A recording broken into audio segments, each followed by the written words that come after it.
Yes, this is now tarot lesson number 148. And 1 and 4 is 5 and 8 is 13. So the 13th major trump is the death card. So maybe this is going to be a new beginning. I mean, I know there are other numbers that are up to 13, but it occurred to me, maybe we'll take a look at this. This video is a little bit different because somebody by the name of Kat sent an email saying what she's been doing, picking a card and writing down an idea or two about it and going back to it later. And she wanted a second opinion about her procedure and her method and was she going in the right direction. So this is what I want to look at today. And maybe this is going to be a new type of presentation where I do more with questions that you ask. If you're interested, send me an email. So I may need to look at my notes a bit more today because this is them here and I've got that as well. So the first thing I wrote down was golf. So I'm thinking about the tarot, and this is partly in light of what Ellen in Holland's emailed as well, or left a comment about. So if I wrote down golf, I don't play golf. I played one hole once years ago, and it looked really easy on television, but if you actually got a golf club and a ball, it's really difficult. So I gave up after one hole. Anyway, if you play golf, or if you do anything, if you bake a cake, if you do anything, the more you do it, the better you get, ideally. And so if you're playing golf, you hit the ball, but it's never going to land in the same spot twice. And even if it doesn't land in the same spot, the grass will be slightly longer, or the wind will be blowing in a different direction, or it'll have been raining, so the ground is wet. So every time you hit the ball, even if it's the same course, it's going to be slightly different each time, and yet you still make decisions, and you hit the ball and you hit it in the direction of the hole, and so on. And it's the same with the tarot, I think, because we turn a card and we've got, it's a death card. Okay, so we turn a card and we get the Fool. So it's a new beginning, and every time you look at the Fool, or every time you look at any card, you know a little bit more than you did the last time. Or maybe you've got questions, or you've been wondering about something to do with the card. Or maybe you saw this stick here with a bag on the back, and you wonder about the idea of how do you transport things, or how do you carry things if you haven't got much to carry. So that there can be odd ideas that you've got throughout each day. And it means that when you come to pick up a deck, or you want to answer a question, it's not like you need to know everything. You just need to know something that's maybe a little bit more than you did the last time you picked up the deck. And so if we go back to a previous video, I talked, and this had to do with Ellen's question. Fire in English is F-I-R-E, which is 8, 1, 2, 5, 9, 11, 16, whereas in Dutch, fire is vuur, which is 6, 6, 6, 2 is 20. So this was her question, but what do you do with the fact that in English it's one thing, in Dutch it's another thing, even if it's the same alphabet? And I think what you do is you play, and you're sort of just if you're a native English speaker, we're dealing with fire, which is 16, which is the Tower card. Whereas if you're Dutch and thinking in Dutch, and you've got a different outlook on the world because you're Dutch. That was one thing my daughter mentioned when she lived in Holland for a few months, that she found that the European attitude to everything was really different from North American attitudes. So I think there's a difference between the mentality and the outlook of Dutch people compared to, for instance, Italians. So it can be that if you're Dutch and thinking in Dutch, and you're looking at this word vuur, you're dealing with 20, which is a judgment card. So you do something with that idea, but we're not looking for the ultimate truth about this number or this word. We're just wanting to add a little bit more to what we know or what we think, so that the next time we see the judgment card, maybe something will click, or we'll realize that judgment, maybe it's about having energy and having a fiery interest and excitement about whatever it is that you're doing, because judgment is rebirth and renewal.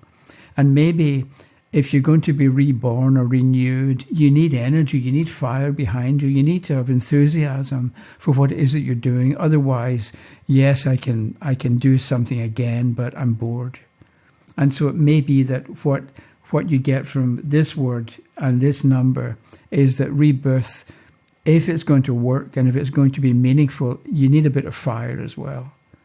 Whereas with the tower, in English, fire is the tower. So maybe it's emphasizing the destructive element or the destructive part of the tower card in English, because fire is, you can burn stuff.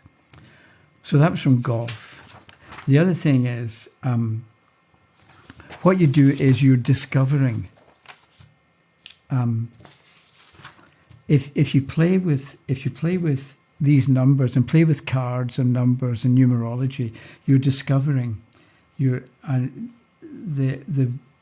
prefix dis at the beginning of a word means lack of or apart from. So what you're doing when you play with cards and just play with them, you are discovering. There's a cover on what you're looking at, or there's a cover on the idea that you've got or that you're exploring, and you're discovering it. You're removing the cover that was hiding what was beneath it. And in the same way, just playing with cards and seeing what happens, and exploring in that way, you discover what was already there. The other thing is, or the next thing is, the tarot, THETAROT.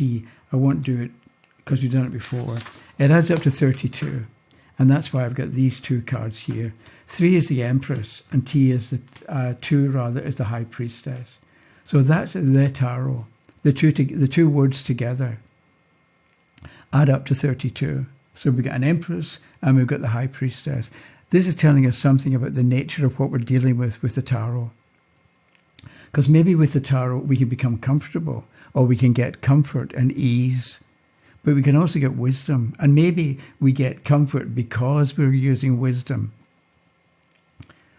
And so you've got two cards to meditate on, to think about, to wonder about, and to put ideas together to give you more understanding about what you're dealing with the deck of tarot cards, the tarot. The Empress.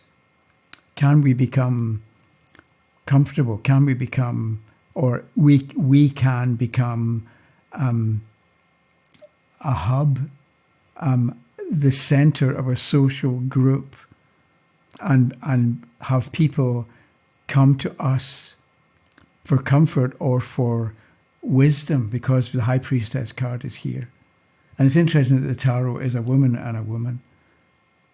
The two together is a Hierophant, but we'll leave that for another time. So that's something else to consider and to play with, and see what you can discover about the tarot, because it's 32. It's 3 and 2. Then I wrote down, I have to do it on this piece of paper here. It's a bit like, imagine that's you, right? And that's your understanding of the tarot.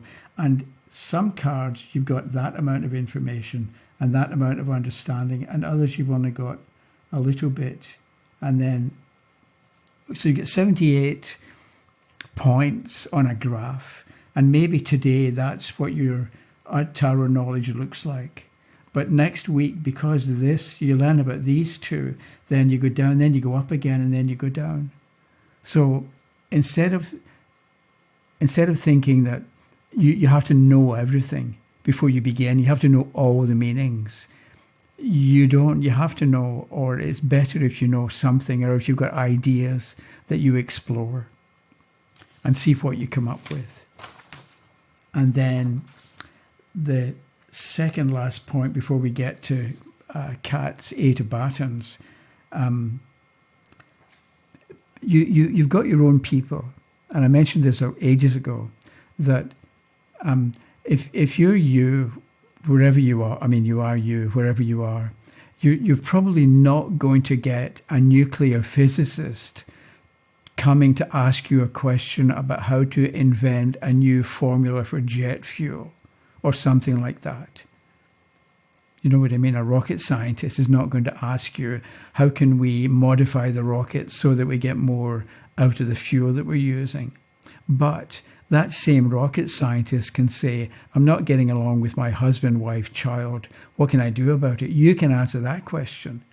And so I think it's important to understand that people are going to ask you questions that you can answer.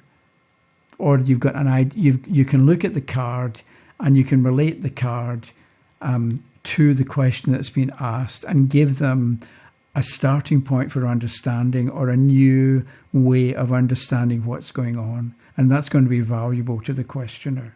Because we have to remember as well that in a lot of ways, the meaning of a card depends on the question. So this 3 of Swords, if I can find it again, I didn't. Let's take the Magician because it came up. So the Magician is inventiveness and ideas and creativity and manipulation of reality. And it's a deception because a magician and a street musician or a magician in a TV show, they distract you and they get you looking over here while they change things over here, and then they direct your attention to here, and you see the magical effect that you hadn't noticed because you were distracted. So the magician can represent somebody who can distract your attention so that they can do something that they want to do. And then you're amazed and astounded by the result that they get. So depending on the question, you may talk about the need to distract people's attention, or the need to get their attention on what you want them to talk about. So if the question is, I'm going to do a presentation at work, how do I go about it? Be creative, be imaginative, and pay attention to what you're getting everybody to focus on, because it's a magician. Whereas if it's a mother saying, I don't get along with my 14-year-old son, what can I do about it? The magician, be creative, go. And what do you do if you're a mother and you've got a 14-year-old? What can you do that's magical for or with the child or with the boy? Maybe you get him started on something that he is interested in and not something that you are interested in. And maybe what you do is you pay attention and you listen to what he is saying. Or maybe you ask him what he thinks about what to do, rather than you trying to impose your answer on him. But you're not going to say that if you're talking about doing a presentation at work. So it's something to remember that the meaning of a card depends to some extent on the question that was asked. And that gets me to the points that Kat made with the 8 of Batons, which is here, the 8 of Batons, so that we can see.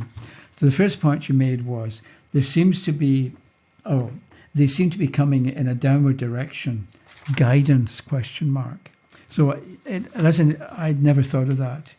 But if you get the idea that heaven is up here and the earth is down here, these batons have come from a high point and they're now going down to the earth. They're going down to a low point, as if there's wisdom or there's guidance in the cards and they're pointing you in the right direction, or they're going to point you in the direction in which to go. So my comment would be guidance from whom or what? Because maybe what you do is, if the 8 of Batons comes up and we also get the 9 of Cups, then your guidance is coming from what you wish for, because this is a wish card, it's upright. So your wishes are going to come true. So this is probably guidance from within you. So if you trust yourself, it's going to work. Whereas the guidance could come from the Queen of Wands. It could be your own inner Queen of Wands, or it could be an older, mature woman that is maybe giving you suggestions on the best way to go about doing something. And that's where the guidance will come from. Or maybe, not the Queen, what have we got here? The Two of Swords reversed. So guidance. So you, in the past, maybe this is the past. So you have been undecided. So follow the path that comes from the highest position. If you're not sure about who to listen to, which of them is better off, or which of the two people or the three people giving you advice do you look up to most, or do you respect most? And that's the person whose advice to follow. If you're not sure about who to follow, then use your judgment about who's most sensible, who's wisest, who's got it together more than the other two, and follow that person's advice. There's something about we are the sum or the average of the 5 people we spend the most amount of time with. So if you spend most of your time with drunken 20-year-olds, then that's one frame of mind or one way of going about things. Whereas if you spend most of your time with hardworking 35-year-old entrepreneurs, then you're going to be more motivated to want to be successful, whatever success might mean for you. So I think to remember that the meaning of a card depends to some extent on what the question is. And so guidance might be the key idea for this card, depending on the question. The second point Kat made was the rods are sprouting, so maybe they represent new ideas or growth. So that's a good point. The rods are sprouting. So is it with the Eight of Batons that you've got good ideas that are soon going to be planted in the ground and are going to develop? But the other thing is, I was remembering the Ace of Batons, where you've got leaves but they're not attached to the baton. So this can be, with the Ace of Batons, you've got multiple potential ideas. And what you do with the Ace of Wands is maybe write them all down and think about them individually and figure out what's the best direction to go in, or what's the best plan to follow. And so what you do is you think about it. And I wrote down think because people talk about swords as being the element of air, which is thinking, right? But really, we think about everything. If it's batons, you think about the ideas that you've got and how you're going to develop them. If it's cups, you think about love and romance and who you want and what does love mean to you and how are you going to express love. If it's pentacles, you think about how much money you want, how much money you need, what you're going to spend it on, what you're going to buy, what you're going to save for. So thinking doesn't really belong with the suit of swords. A sword's a weapon. So with the suit of swords, you're thinking about who you're going to attack or how you're going to defend yourself or how you're going to prune or get rid of stuff that you don't enjoy anymore. But it's all thinking. So anyway, the third point Kat made was, that I also wondered, is the Nine of Batons more developed, or does it show more developed ideas than the Two of Batons? Because 2 is at the beginning of the ideas and 9 is almost finished. That's something to consider. And the third point that Kat made was, in the distance here, I won't leave, it'll get focus if I read it up, but in the background there's a building and river, and a river must be crossed to get to it. The wands being in the foreground seem to block the way. are these batons obstacles? And that's an interesting thing to think about. So maybe, again, depending on the question, and if this is the past, the present, or the future, maybe what you do with the Eight of Batons is figure out what are the potential obstacles and how you're going to deal with them. And you do this in advance so that if the obstacles appear, you know what to do. Or it may be that because you've already figured out what to do, if this is an obstacle, it doesn't need to appear. So thinking about something beforehand and figuring out how you're going to handle it, if it happens, often means that it doesn't happen in the first place because you've already figured out what to do. And so is it a warning of difficulties? If these batons are the obstacle stopping you getting to the house in the distance, what are the obstacles? And again, what are the other cards that come up? The moon. So you have to watch out for, if there are obstacles, watch out for treachery and deception on the part of other people because it's the moon. And you know what it's like at night if you're afraid or fearful and it's the middle of the night, it is much more control over you. Whereas if it's the middle of the day and you're afraid, it's sunny, it's daytime, it doesn't affect you that much. So if this card represents obstacles, then what are the other cards that would indicate the nature of the obstacles and also maybe what we can do about them? So I looked up the Eight of Batons to have something else to say about it, and it was somebody who said, a small house on the fertile hillside symbolizing stability, effective planning, and a successful response to past challenges. And I thought, maybe. So for Kat and anybody else doing this kind of exercise, write down what you think and then see what you discover later and think about it. And remember, the question will determine the answer or determine the meaning of the card. So this thing about, it seems to me, just because it's a house, that doesn't automatically mean that it shows, what was the expression, a successful response to past challenges. I don't know why.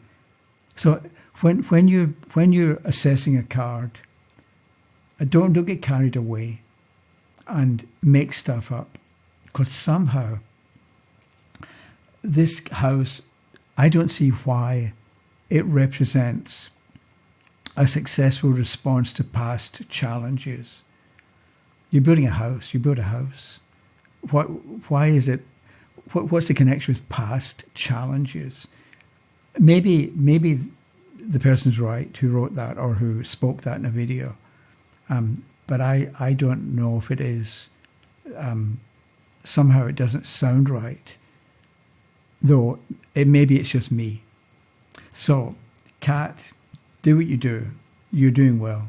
So write down, pick a card, write down a few thoughts that come in connection with that card, and then think about it. But maybe take it a step further each time, or think about what the difference would be in the meaning if this card were connected with the Eight of Cups, or connected with the Nine of Pentacles, or connected with the Knight of Pentacles, or connected with any other card. And then you begin to put together, let's say, what did Kat say with number one?